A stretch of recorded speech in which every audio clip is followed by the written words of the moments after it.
symbolism hidden in plain sight as well. Well, I'll show this scene here from Back to the Future, the very first opening scene with the clocks. They show the flat Earth map on this clock hidden in plain sight. And while the video's playing, I included the lyrics from the song from Toto.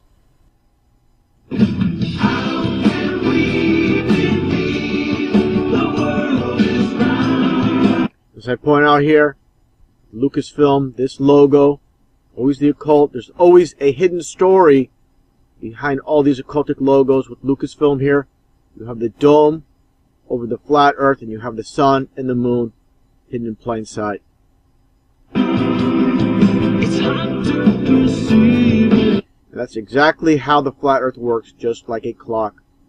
You have basically the moon and the sun. And the sun moves faster than the moon. That's exactly what's taking place here with this symbol as well over the flat Earth. And just for reference, like I always do, I'm going to play previous videos on the flat Earth so people understand the concept, specifically for the new viewers. Where it states the grand finale of the music video for Upside Down and Inside Out was given the nickname Thunderdome. People don't understand what the Thunderdome means. I've explained it before. It's all going to make sense. All about mockery. For those that don't know about the flat Earth, there is a dome above us.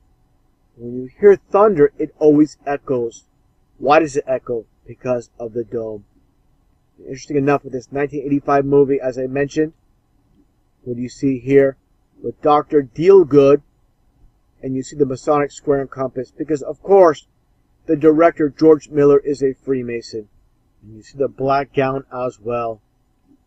Again, understanding with these Freemasons, those behind the scenes, as I always state, as I showed before, the cult of the Thunderdome. You're going to understand why they reference in this music video. It's all about mockery. It's all about. Now again, talking about the dome, as I mentioned before, the Sky Dome. Another reference to the flat Earth with the dome above us. Interesting enough, with the Sky Dome logo itself, they have the D in dome open with the sun within the D of the dome. Again, just more mockery and truth in plain sight. Everything they do, there's a reason. They don't just, make up things out of thin air. There's always a backstory to what you see with these logos. As I mentioned before, the first actual dome stadium was the Astrodome. Understand, the first baseball team in Houston, Texas was called the Colt 45s. And after they built the dome, the name was changed to the Astros due to the space program. And interesting enough, you see the upper deck with the rainbow seats. Of course, the dome, you're going to get a reflection. That's why you get rainbows. It's a reflection of the dome above us. Looking at more domes here throughout history. Take a look here at Detroit, Michigan. Actually in Pontiac with the Silver Dome. And silver is a reference to lightning. So I mentioned before, you had the Thunder Dome. Now basically you have the Lightning Dome with the Silver Dome. Just like Quicksilver is a reference to lightning as well. Now taking a look at the Metrodome in Minneapolis, Minnesota.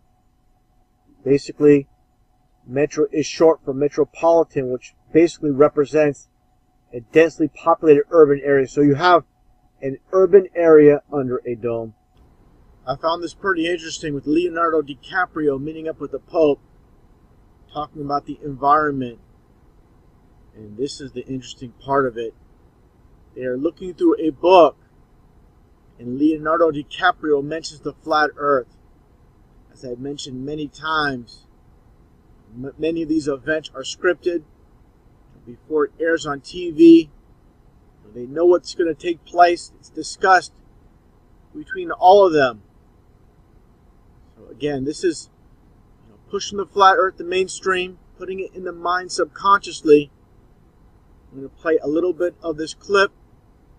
I'll include the link to the Reuters.com website, the link to the full video. You can take a look at it. I'll just play a little bit of it right. And in the third panel, we see a black in the sky that represents so much to me of what's going on in the environmental movement today. Yet in the back, you have Hieronymus Bosch, who painting planet Earth when many thought that the Earth was still flat.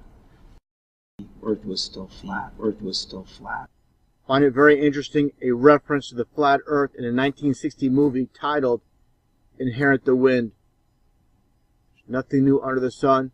Like I stated so many times, truth in movies, lies in the news.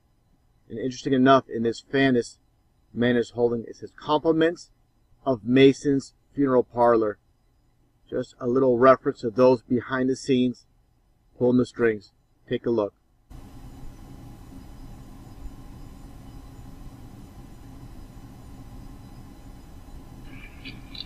We'll play in your ballpark, Colonel.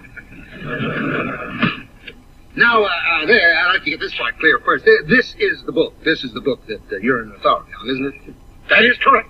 You believe that every word written in this book should be taken literally? Everything in the Bible should be accepted exactly as it is given there. Now, what about this part right here, where it talks about Jonah being swallowed by the whale? You figure that really happened? The Bible does not say a whale. It says a big fish. As a matter of fact, it says a great fish. But I guess that one's pretty much the same as the other. Now, what do you think about that business? I believe in a God who can make a whale, and who can make a man, and make both do what he pleases. God bless you, Matthew Harrison Brady. I want those amens in the record. Now, I recollect a story about Joshua. Joshua making the sun stand still. As an expert, you tell me that that's as right as the Jonah business? That's a pretty neat trick. I do not question or scoff at the miracles of the Lord, as do ye of little faith. Have you ever pondered what would actually happen to the earth if the sun stood still? You can testify to that if I get you on the stand. If, as they say, the sun stood still, they must have had some kind of an idea that the sun moved around the earth. Do you think that's the way of things? Or don't you believe that the earth moves around the sun? I have faith in the Bible. You don't have much faith in the solar system. The sun stopped. Good. Now, if what you say actually happened, if Joshua stopped the sun in the sky, the earth stopped spinning in its axis. Continents toppled over one another, mountains flew into space, and the earth, shriveled to a cinder, crashed into the sun.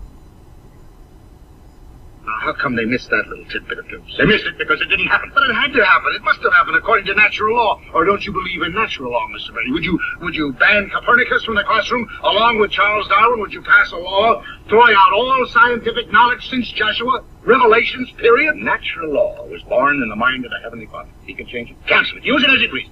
It constantly amazes me that you apostles of science, for all your supposed wisdom, failed to grasp this simple fact.